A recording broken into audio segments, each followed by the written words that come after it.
여러분, 이거 아세요? 과거 프로이센의 명재상 오토 폰 비스마르크는 1862년에 열린 자신의 취임식 때부터 언론이나 다수결이 아닌 철과 피, 그러니까 즉 무기와 전쟁만이 문제를 해결할 수 있다는 말을 남겨 일명 철혈재상이란 별명을 얻은 강경파 정치인이었습니다. 그는 여러 개의 국가로 분열되어 있던 독일 지역을 하나의 제국으로 통일하기 위해서 가장 필요한 것은 군대라고 주장하며 프로이센 의회의 국방 예산안의 확장을 강력히 주장했죠. 당시 프로이센 왕국의 2인자인 총리 대신이자 왕의 불알친구라는 거창한 타이틀을 가진 그에겐 더 이상 거칠 것이 없어 보였습니다. 그러나 비스마르크가 이런 군 예산에 관해 이야기할 때마다 그것은 옳지 않다며 사사건건 태클을 거는 겁없는 사람이 있었으니 바로 루돌프 피로우였죠. 우리에겐 조금 생소한 이름이지만 피로우는 19세기에 가장 유명했던 병리학자 중 하나로 오늘날에 쓰이는 거의 모든 의학용어, 그 중에서도 질병의 이름과 증상을 기록하고 만들어냈으며 부검을 처음으로 체계화하여 일명 병리학의 아버지라 불린 인물입니다.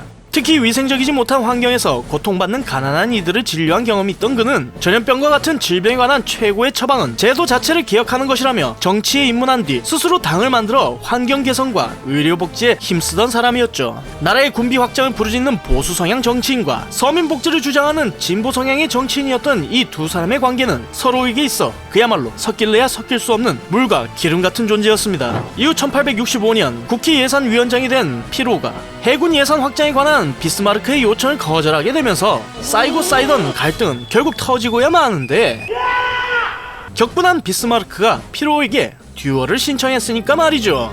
물론 여기서 말하는 듀얼은 감자와 가정폭력을 제물로 바쳐서 푸른 눈의 감자대왕을 소환하는 그런 게 아니라 바로 총이나 칼을 사용하는 1대1 결투를 말했습니다. 이 당시 유럽인들에게 있어서 듀얼, 즉 결투는 각종 풀리지 않는 분쟁이나 문제를 해결할 때 사용되어 왔죠. 서로 간의 합의하에 명예를 걸고 싸우는 결투는 자신의 의견을 무력으로 관철시키고 합법적으로 마음에 안 드는 상대방을 개박살 낼 수 있는 방법으로서 개인 간의 분쟁이나 심지어 재판에서도 사용되었는데, 오죽하면 옛날에 잘나가는 변호사의 조건이 형법을 암기하는 것보다 칼을 얼마나 더 잘 쓰냐였으니 말 다 한 셈이었죠 아무튼 그렇게 목숨을 건 결투를 제안한 비스마르크는 주변 사람들이 말리거나 말거나 이 기회에 피로우를 아주 밟아버릴 생각이었습니다.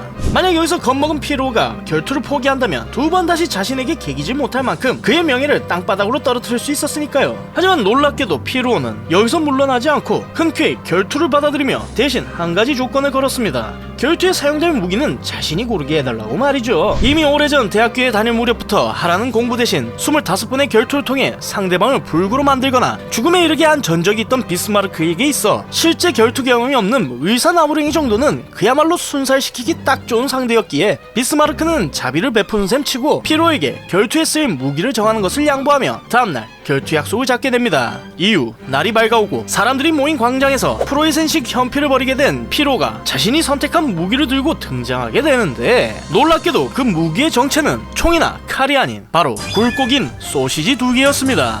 예상치 못한 무기에 당황한 비스마르크가 도대체 이게 뭐하는 짓이냐고 묻자 피로는 이 2개의 소시지 중 하나엔 돼지벌레라 불리는 선모충의 유충을 주사했다고 말했죠. 그리고는 선모충에 걸리면 생기는 증상인 구토와 발열, 호흡장애, 그리고 극심한 설사로 고통받으며 죽을 수 있다는 경고와 함께 이 중에서 먹고 싶은 소시지를 각하께서 먼저 선택하면 저는 나머지 소시지를 먹겠다라는 전형적인 나만 아니면 돼 식의 복불복 데스게임을 제안했던 것이었죠. 총이나 칼이 아닌 그것도 잘못 고른 소시지를 먹어 설사로 고통받다 죽는 것은 그야말로 불명예 중에 불명예라고 생각한 비스마르크는 결국 피로의 패기에 질려 결투를 취소했고 자신에게 끝까지 물러서지 않으며 죽음을 각오한 채 결투에 임한 피로에게 찬사를 보냈다고 전해지죠.